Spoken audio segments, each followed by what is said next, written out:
কিয়ামতের ময়দানে, হাসরের ময়দানে 50,000 বছর মানুষ হাসরের ময়দানে এক পায়ে ভর করে উলঙ্গ অবস্থায় দাঁড়িয়ে থাকবে। মাথার উপরে সূর্য থাকবে, নিচের জমিন তামা হয়ে যাবে। গুনার কারণে মানুষ, ঘামের কারণে মানুষ কারো হাঁটু পর্যন্ত, কারো গলা পর্যন্ত, কারো ঘাড় পর্যন্ত পানির ভিতরে, ঘামের ভিতরে হাবুডুবু খাবেন। কেউ কথা বলার সাহস পাবে না। ওই দিন যেই মুসা কালিমুল্লাহ, আল্লাহ এক কথা বললে 1000 কথার উত্তর দিয়েছে। আল্লাহ বলতো একটা, মুসা বলতো 10টা। ওই মুসা আলাইহিস সালাম থরথর করে ওই হাসরের ময়দানে কাঁপতে থাকবে। আল্লাহর সামনে সুপারিশ করার সাহস পাবে না। সকল নবীরা ইয়া নাফসি ইয়া নাফসি বলবে, সকল মানুষ ইয়া নাফসি ইয়া নাফসি বলবে। ওই দিন জাহান্নামকে 70,000 লোহার শিকল দিয়ে হাসরের ময়দানে উপস্থিত করা হবে। জাহান্নাম হুঙ্কার মারবে, গর্জন তর্জন মারবে, আর বলবে আল্লাহ আমার খাবার দাও, আমার খাবার দাও। আল্লাহর নবী আরশের নিচে সিজদায় পড়ে আল্লাহ রাব্বুল আলামিনকে বলবে, মালিক যেই বাজে জাহান্নাম হুঙ্কার মারতেছে, জানি না আমার গুনাহগার উম্মতকে খেয়ে ফেলে কিনা। আল্লাহর নবীর চোখের পানি, আল্লাহ রাব্বুল আলামিন জিবরাইলকে বলবে, জিবরাইল আমার হাবিবকে মাথা উঠাইতে বলো, আমার হাবিবকে বলো চোখের পানি মুছে ফেলতে। আল্লাহ রাব্বুল আলামিন জিবরাইলকে বলে, জিবরাইল যাও, জান্নাতের ভিতরে কিছু পানি আছে, ওই পানিগুলো আমার হাবিবের হাতে দিয়া দাও। আমার হাবিবকে বলো জাহান্নামের দিকে ছিটা দিতে। আল্লাহর নবী জাহান্নামের দিকে ছিটা দেওয়ার সাথে সাথে জাহান্নাম ঠান্ডা হয়ে যাবে, নীরব হয়ে যাবে, জাহান্নামের হুঙ্কার বন্ধ হয়ে যাবে। আল্লাহর নবী বলবে, মালিক আল্লাহ তুমি এমন কি পানি দিলা, আল্লাহ কি কুদরতি পানি দিলা রে মালিক, যেই পানির কারণে জাহান্নাম নীরব হয়ে গেল, ঠান্ডা হয়ে গেল।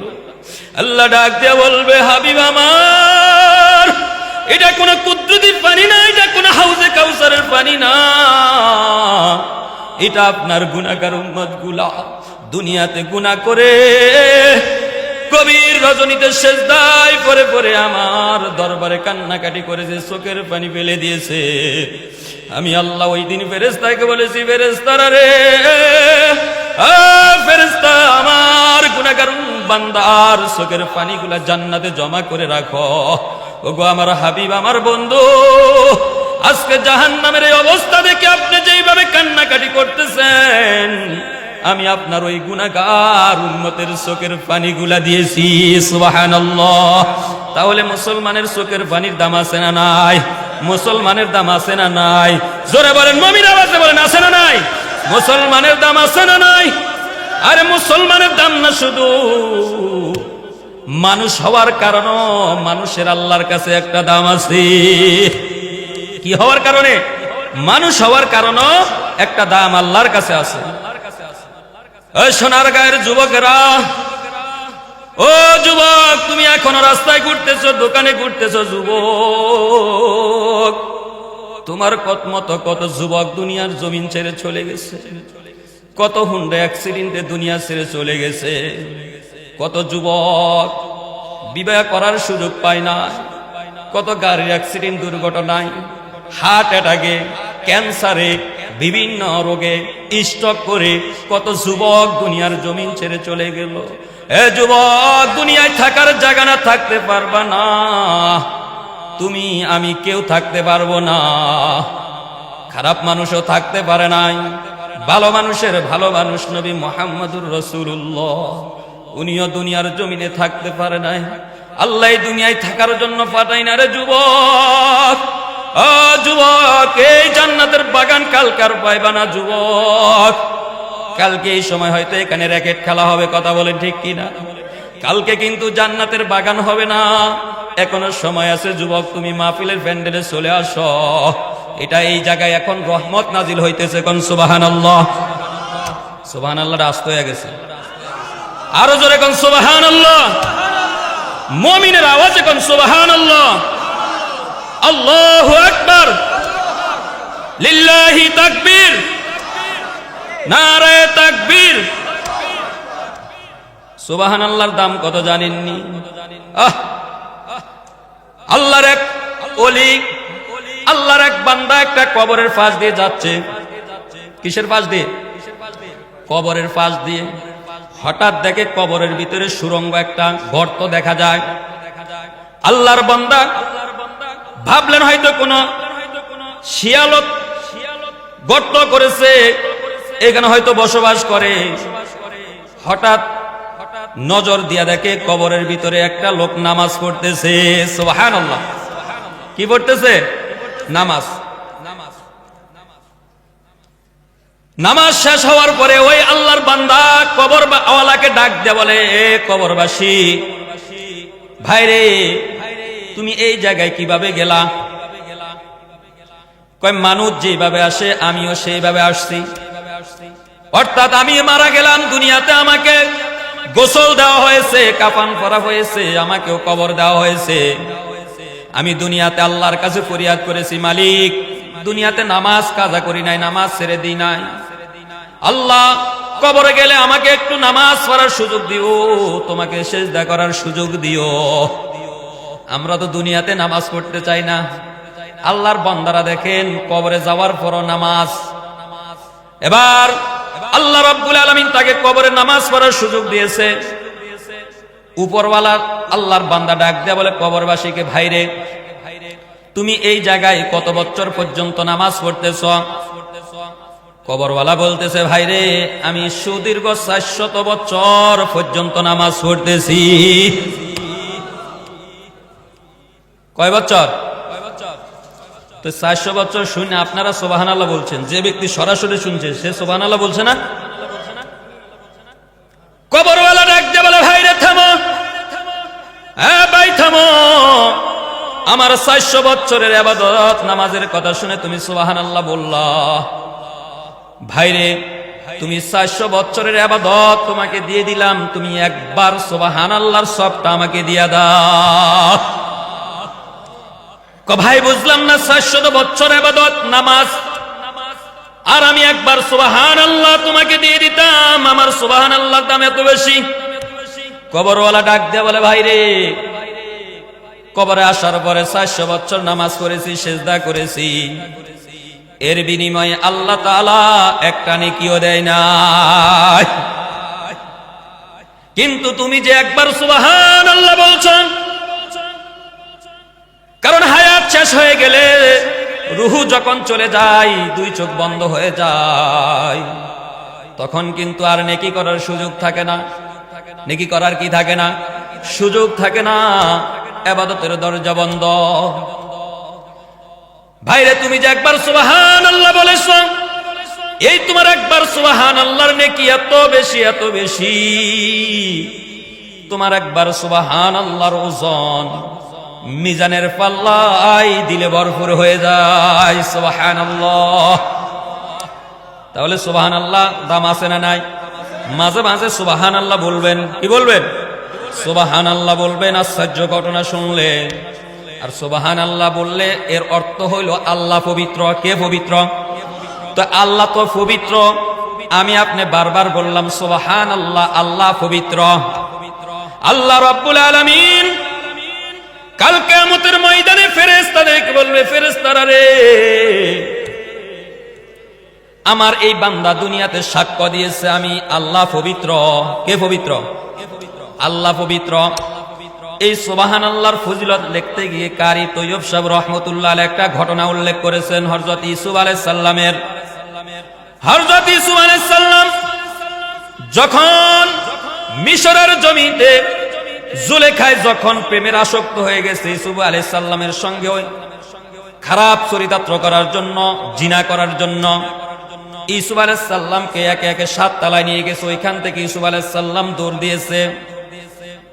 দৌড় দেওয়ার পরে এক পর্যায়ে জুলেখার স্বামী আজিজের সামনে পড়ে গেছে নিচতলায় এসে। অনেক লম্বা আলোচনা। ওই দিন জুলেখা উল্টা অপবাদ দিয়েছে ইউসুফ নবীর উপরে। কন্নাউযুবিল্লাহ। কার উপরে? অপবাদ দিয়েছে ইউসুফ নবীর উপরে। আরে মিয়া শুধু তাই না, ইউসুফ নবীর জন্য অপবাদ দেয় নাই, মুসা নবীর ভাই কারুন এক মহিলাকে 1000 টাকা দিয়ে ভাড়া করছে। কয় হাজার? 1000 টাকা দিয়ে মুসা আলাইহিস সালাম জনসম্মুখে ভাষণ দিতেছে, নসিহত করতেছে।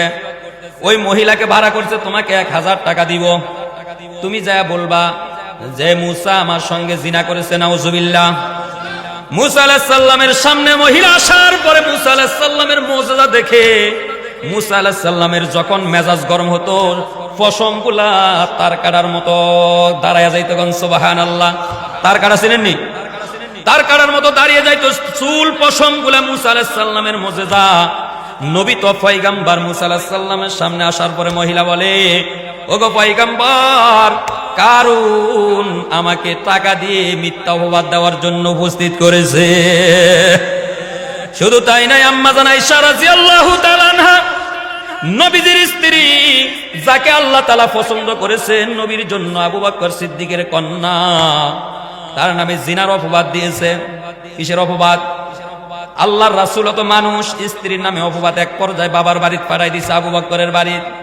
উম্মে রুমান রাদিয়াল্লাহু তাআলা আনহা, তার আম্মাও কথা বলে না, বাবাও কথা বলে না। আল্লাহ রাব্বুল আলামিন দীর্ঘ 1 মাস পর্যন্ত বাবার বাড়িতে আয়েশা রাদিয়াল্লাহু তাআলা আনহাকে পাঠাই দিয়েছে। আল্লাহ রাব্বুল আলামিন সূরা নূরের 10টা আয়াত নাজিল করে দিয়েছে আম্মা জান আয়েশার পবিত্রতার শানে। কোন সুবহানাল্লাহ। নবীজি বলে, নবী আপনি বিশ্বাস করলেন? আপনি এই কথা বিশ্বাস করলেন যে আয়েশা জিনা করেছে? তো তারা তো কোরআনের আয়াত তাদের শানে নাজিল হয়েছে, কিয়ামত পর্যন্ত তার আয়াত নাজিল হবে না, এমন হাজারো অপবাদ মানুষ দিবে। তো কোরআনে আল্লাহ তাআলা বলেছে, ইন্না কাইদাকুন্না আযীম, মহিলাদের চক্রান্ত সবচাইতে, শয়তানের চক্রান্ত চাইতে কঠিন। মহিলাদের চক্রান্ত, শয়তানের চক্রান্ত দুর্বল, মহিলাদেরটা কঠিন। দেখেন ইসুফ আলাইহিস সালাম নির্দোষ, একজন পয়গম্বর। জুলেখা বলে, যারে লালন পালন করলাম সে আজকে আমার উপরে আক্রমণ করতে চাইছে, চরিত্র নষ্ট করতে চাইছে। ইসুফ আলাইহিস সালাম বলে, আল্লাহ বলে, ইসুফ তুমি চুপ থাইকো না, চুপ থাকলে তো মানে তুমি অপরাধী, তুমি প্রতিবাদ করো। ইসুফ বলে, না আমি এই কাজ করি না, উনি দোষী। সাক্ষীকে ইসুফ আলাইহিস সালাম একবারে যখন মিশরের খাদ্যমন্ত্রী হয়েছে, কি হয়েছে? খাদ্যমন্ত্রী হয়েছে, রেশন কার্ড করে দিয়েছে যে মাসে 1 কার্ড দিয়ে একবার খাদ্য নিবা। কেউ যদি 2 বার আসে তাহলে সে আইনের লঙ্ঘন করেছে, অপরাধ, কাকে জেলখানায় ঢুকানো হবে। কিন্তু এক যুবক 2য়বার কার্ড নিয়ে খাদ্যের জন্য আসার পরে তাকে গ্রেফতার করা হলো, ইসুফ নবীর সামনে নিয়ে পেশ করা হলো। যুবক বলে, হে পয়গম্বর, আমি 2 বার নেওয়ার অধিকার রাখি। আল্লাহু আকবার। কয় করলা অপরাধ, 2 নম্বরে কাজ করলা, একবার খাদ্য নিলা, আবার আসলা, আবার বলো অধিকার রাখো। কিসের অধিকার রাখো বলো? কারি তৈয়ব সাহেব রাহমাতুল্লাহ আলাইহি বলে, ওই দিন ওই যুবক বলতেছে, ওই ইউসুফ, ও পয়গম্বর, যেদিন মিশরের জমিনে আপনাকে জুলেখা জিনার অপবাদ দিয়েছিল, আপনার পক্ষে কোনো মানুষ ছিল না মিশরের ভিতরে, সব আপনার বিপক্ষে ছিল। ওই দিন আমি দুধের বাচ্চা, ছোট বাচ্চা, কোলের বাচ্চা ছিলাম। ওই দিন ওই বিল্ডিং এর ভিতরে আমাকে জুলেখা কোলে করে নিয়েছিল। ওই দিন আপনি আমাকে সাক্ষী মেনেছিলেন। আমি ওই দিন কানুন বর্ণনা করেছি, আপনাকে পবিত্রতার ঘোষণা দিয়েছি। কোন সুবহানাল্লাহ। কি বলছে যে ইউসুফের যদি পিছনে জামা ছিঁড়া থাকে তাহলে ইউসুফ নির্দোষ। ইউসুফ কি? কারণ কেউ যদি দৌড়াইতে চায় তাহলে পিছন থেকে আক্রমণ করে তাকে ধরার জন্য। আর ইউসুফের যদি সামনে জামা কামিজ যদি ফাড়া থাকে, ছিঁড়া থাকে, তাহলে ইউসুফ দোষী। ইউসুফ আক্রমণ করেছিল, জুলেখা ঠেকাইছে। ডাইরেক্ট বলে না উনি দোষী, উনি নির্দোষ। কি কানুন বর্ণনা করে দেখেন, হিকমত। এবার ওই দিন পরীক্ষা করে দেখলো ইউসুফ আলাইহিস সালামের জামার পিছনে ফাড়া, ইউসুফকে নির্দোষ প্রমাণ করলেন।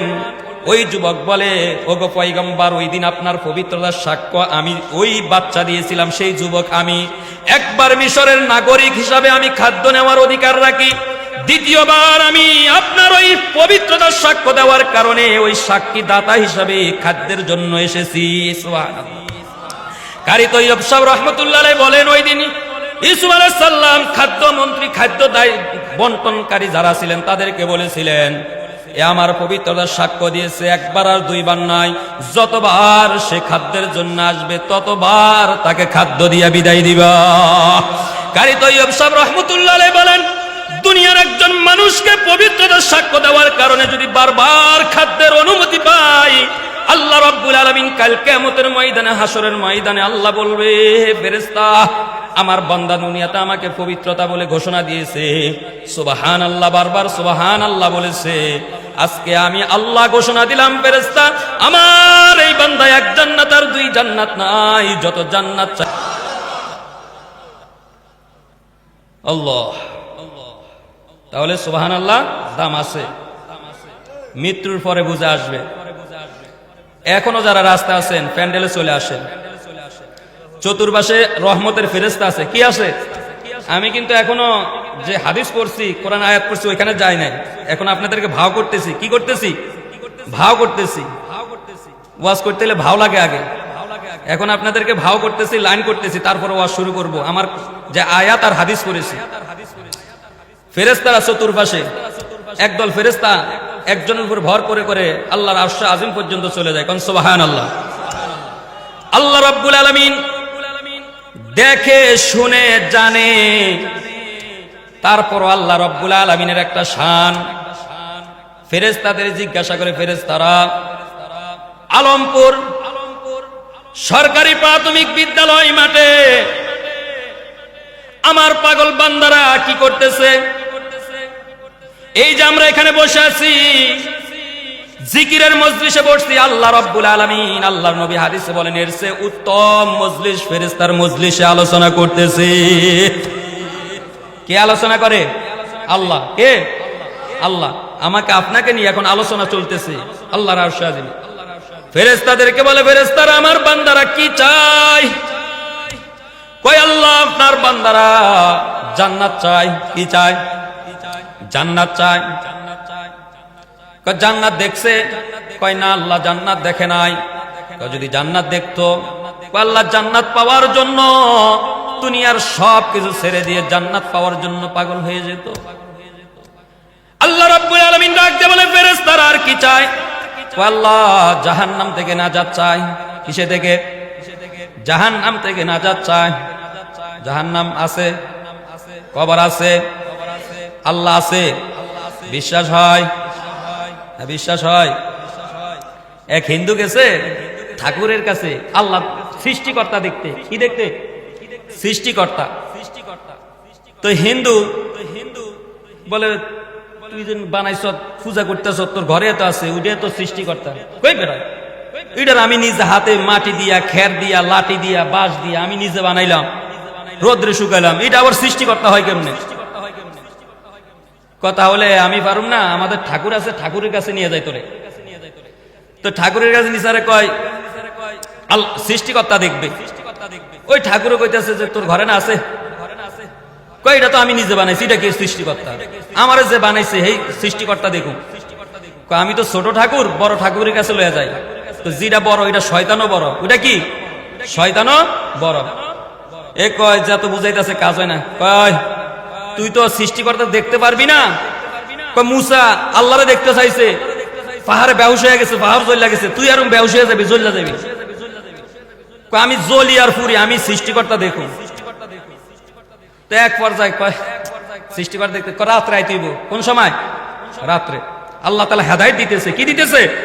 হেদায়েতের রাস্তা তার খুলে দিতেছে আল্লাহ রাব্বুল আলামিন। একটা মানুষকে কিভাবে আল্লাহ হেদায়েত দেয় দেখেন। ঠাকুর রাত্রির বেলায় তার দুইটা লোক ফিট করেছে ফুসকুনি নদীর দুই পারে। কাঠটা আছে না, কাঠটা কচ্ছপ, কাঠটা তো আস্তে আস্তে চলে। বাতি একটা আলো দিয়া দিছে, লাইট বাতি দিয়া দিছে পিঠের উপরে। দুই পাশ থেকে দুইজনে রশি ধরে টানে অথবা লাঠি দিয়ে আঘাত করে। তো ওই দিকে যা, আবার ওই দিকে তো আঘাত করলে আবার এই দিকে আসে। তো বড় ঠাকুর ওই হিন্দুরে বলতেছে, ওই যে খোদা দেখ, একবার ওই দিকে যা, একবার ওই দিকে, ওই যে আলো জ্বলে। কি জ্বলে? আলো জ্বলে। অন হিন্দু কইতাছে যা আমি দূর থেকে সৃষ্টিকর্তা দেখে আমার সাত বিজন, আমি কাছে যায় দেখো। কয় না কাছে যাওয়া যাবো না। কয় না আমি কাছে যাবো। কাছে যায় দেখে কাঠটা কচ্ছপ। ওরে বাটফা, ওরে সিটার, এই সৃষ্টিকর্তা তোরা সব বাটপার, আমি মুসলমানের কাছে যাবো। কারণ আল্লাহু আকবার। মুসলমানের কাছে গেল, যাওয়ার পরে বলে আমি আল্লাহকে দেখব, সৃষ্টিকর্তা দেখব। তখন আশরাফ আলী থানভী রহমতুল্লাহ আলাইহি জীবিত আছে। হাকিমুল উম্মাত মুজাদ্দাদে মিল্লাত আশরাফ আলী থানভী রহমতুল্লাহ আলাইহি যে শত শত কিতাব লিখেছে, কোন আল্লাহু আকবার। কওমি মাদ্রাসায় নামে নামে দমে দমে তার নাম উচ্চারিত হয়। আশরাফ আলী থানভী রহমতুল্লাহ আলাইহি এক লোক বলতেছে, তোমাকে তো খোদা কিভাবে দেখাইবো, সৃষ্টিকর্তা কিভাবে দেখাইবো? তবে আমাদের একজন বড় আলেম আছে, তোমরা যে ঠাকুর বলো, আমাদের এমন বড় আলেম আছে, বড় বুজুর্গ আছে, তার নাম আশরাফ আলী, তোমাকে তার দরবারে নিয়ে যায়। আশরাফ আলীর দরবারে নিয়ে গেল।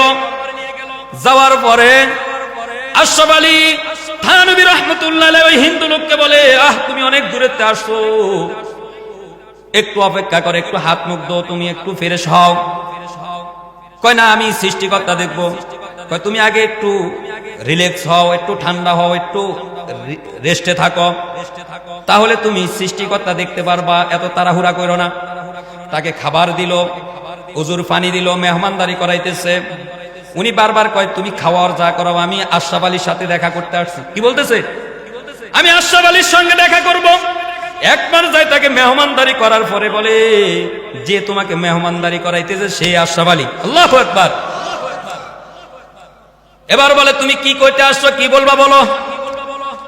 আমি কি বলতে আসছি ওই কথা বলা যাবে না, আগে আমাকে কালেমা পড়াইয়া মুসলমান বানায়া দেন। লা ইলাহা ইল্লাল্লাহু মুহাম্মাদুর রাসূলুল্লাহ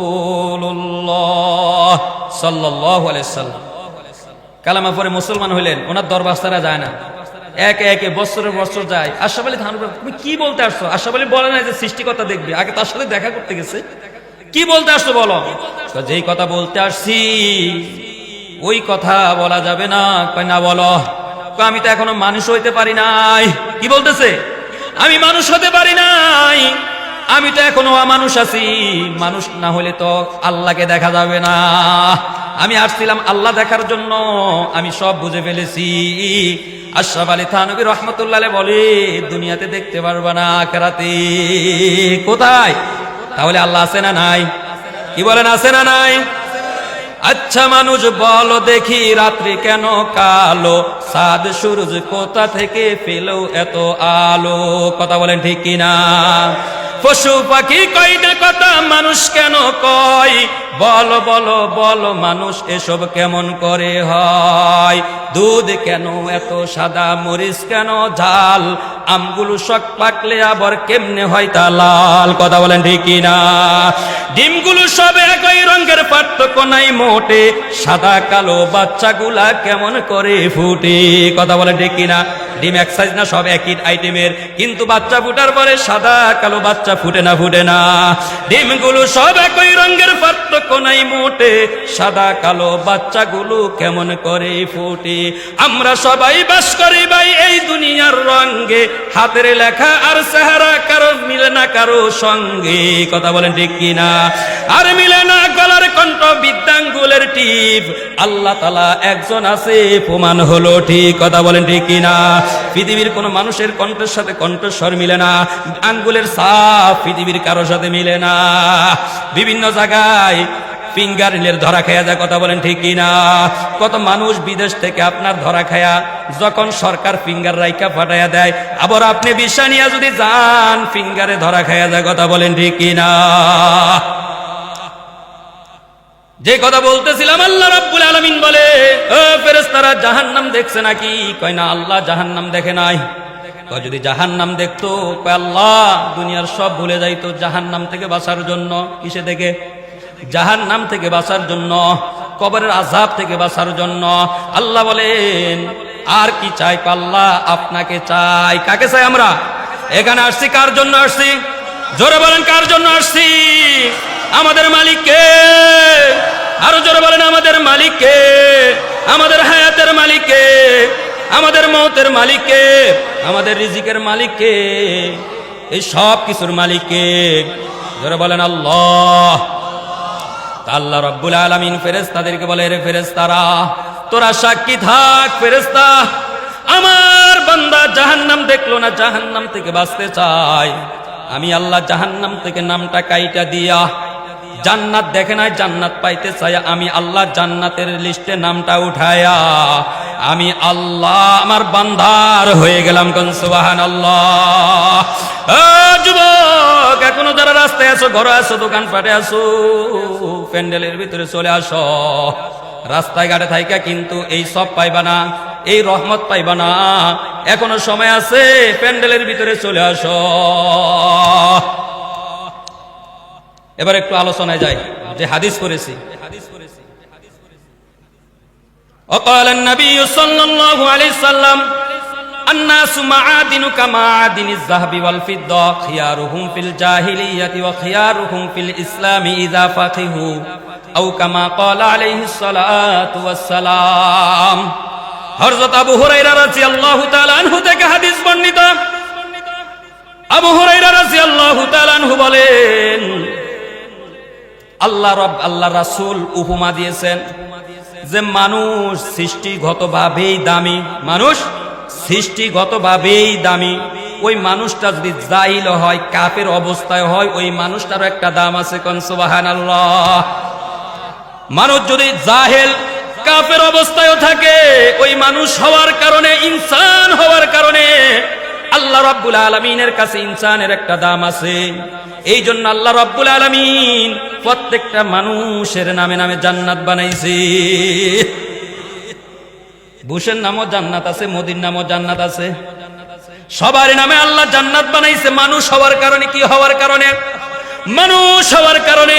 কিন্তু যে দিন হানি, দিন গ্রহণ না করার কারণে, ঈমান না আনার কারণে, ইসলাম ধর্ম গ্রহণ না করার কারণে, মুসলমান না হওয়ার কারণে তার জান্নাত থেকে সে বঞ্চিত হয়ে যাবে। এই মাত্র যদি এখনো যদি কোনো হিন্দু, কোনো কাফের, এখনো যদি আমেরিকার প্রেসিডেন্ট ট্রাম্প যদি এই মুহূর্তে কালেমা পড়ে মুসলমান হয়, তার নামে জান্নাত আল্লাহ দিয়া দিবে। মোদির নামের জান্নাত যদি কালেমা পড়ে মুসলমান হয়, তার নামের জান্নাত তাকে দিয়া দিবে। কিন্তু ঈমান না আনার কারণে তাদের জান্নাত থেকে বঞ্চিত। কিন্তু সবার নামে আল্লাহ জান্নাত বানাইছে, কি হওয়ার কারণে? মানুষ হওয়ার কারণে। কি হওয়ার কারণে? মানুষ হওয়ার কারণে। এই জন্য আল্লাহ রাসূল এক আযাব উপমা দিয়েছেন, আন্নাসু মাআদিনু কামাআদিনিজ যাহাবি ওয়াল ফিদ্দা খিয়ারুহুম ফিল জাহিলিয়াতি ওয়া খিয়ারুহুম ফিল ইসলামি ইযা ফাকিহু। আল্লাহ রাসূল বলেন, মানুষ সৃষ্টিগতভাবে দামি। মানুষকে আল্লাহর রাসূল খনিজ সম্পদের সাথে তুলনা করেছেন। সৃষ্টিগতভাবে স্বর্ণের খনি দামি, কথা বলেন ঠিক কিনা? রূপার খনি সৃষ্টিগতভাবে দামি, তেল গ্যাসের খনি সৃষ্টিগতভাবে দামি, হীরার খনি সৃষ্টিগতভাবে দামি, কথা বলেন ঠিক কিনা? কিন্তু ওইটা যখন মাটি থেকে উত্তোলন করা হয়, পরিষ্কার পরিচ্ছন্ন হয়, তখন আরো দামি হয়ে যায়। কি হয়ে যায়? স্বর্ণ যখন মাটির ভিতরে থাকা অবস্থায় তার দাম আছে, কথা বলেন ঠিক কিনা? মানুষ কাফের অবস্থায়ও, জাহেল অবস্থায়ও আল্লাহর কাছে একটা দাম আছে। ওই মানুষটা যখন ঈমান আনে, কালেমা গ্রহণ করে, ওই মানুষটা আল্লাহর কাছে আরো দাম বেড়ে যায়। স্বর্ণ রূপা যেমন যত পরিষ্কার হয়, ময়লা যুক্ত হয়, পরিষ্কার পরিচ্ছন্ন হয়, 22 ক্যারেটের দাম বেশি, 24 ক্যারেটের দাম আরো বেশি, 21 ক্যারেটের দাম কমে গেছে, 18 ক্যারেট একটু খাদ ঢুকে গেছে, ময়লা ঢুকে গেছে, দাম কমে গেছে, কথা বলেন ঠিক কিনা? স্বর্ণ যত পরিষ্কার পরিচ্ছন্ন হয় তত দামি।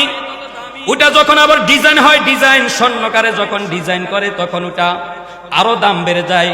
ওটা তখন আর মাটিতে থাকে না, ওটা সুন্দরী রূপসী রূপসী অনেক সুন্দরী নারীদের গলায় উঠে, কপালে উঠে, কথা বলেন ঠিক কিনা?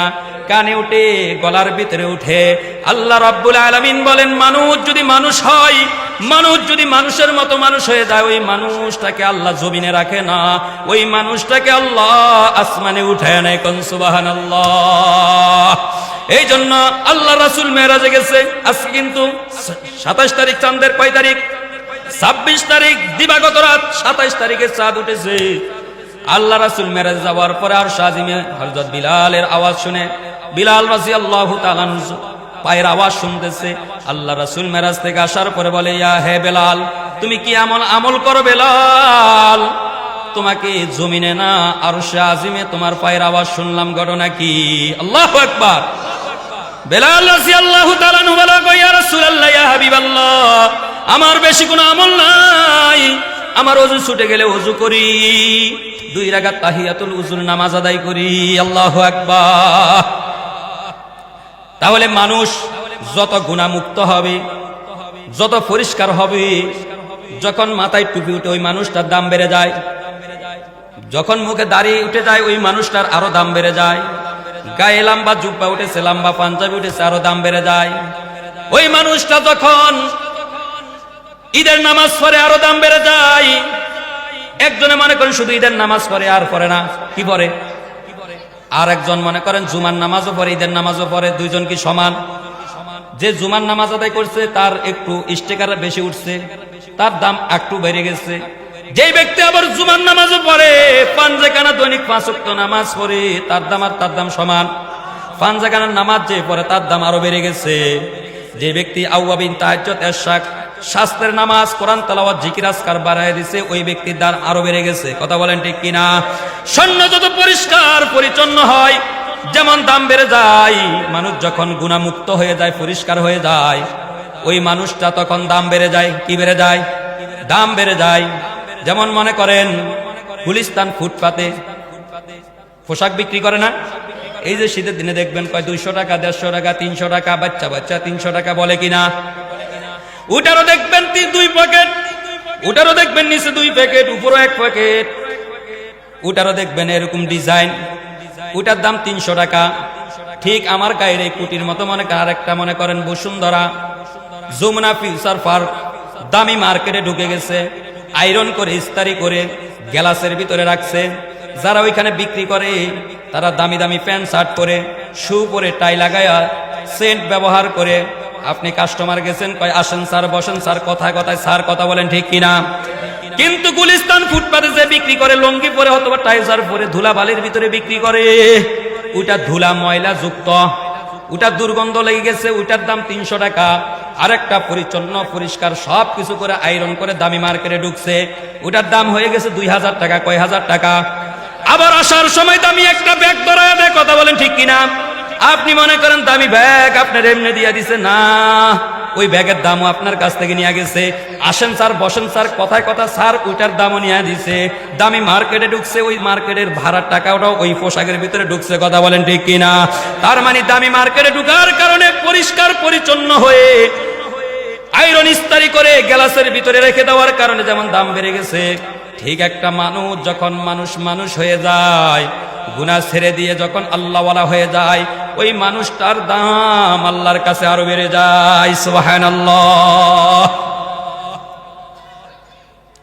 আর একটা হাদিস পড়েছি, আল্লাহ রাসূল বলেন, ক্বালান নবী সাল্লাল্লাহু আলাইহি সাল্লাম, আরবাউন ইযা কুন্না ফিকা ফালা আলাইকা মা ফাতাকাদ দুনিয়া হিফযু আমানাতিন ওয়া সিদকু হাদিসিন ওয়া হুসনু খলিকাতিন ওয়া ইফফাতু ফি তুহমাতিন। আল্লাহ রাসূল বলেন, তোমরা যদি 4টা গুণ অর্জন করতে পারো, 4টা আমল যদি করতে পারো, কয়টা আমল? 4টা আমল যদি করতে পারো, হে দুনিয়ার মানুষ, তোমাদেরকে কেউ পরাজিত করতে পারবে না। সুবহানাল্লাহ। কয়টা আমল? 4টা আমল যদি করতে পারো, তোমাদেরকে কেউ পরাজিত করতে পারবে না, লাঞ্ছিত করতে পারবে না, অপমানিত করতে পারবে না। 1 নম্বরে আল্লাহ রাসূল বলেন, হিফযু আমানাতিন, আমানতদারি রক্ষা করা। কি রক্ষা করা? আমানতদারি। আমানতদারি তো এখন মানুষের মাঝে নাই, আমাদের মাঝে নাই। আমানতদারি আমানতের খেয়ানত করে। কি করে? খেয়ানত করে। আগের যুগের মানুষগুলো এত ভালো ছিল, আল্লাহ রাসূলের যুগের মানুষগুলো, আল্লাহ রাসূল দুনিয়ায় আসার আগে মানুষগুলা ছিল আইএমএ জাহিলিয়াতের যুগ বলে, আল্লাহ রাসূল দুনিয়া আসার পরে বলে সোনার মানুষ। সুবহানাল্লাহ।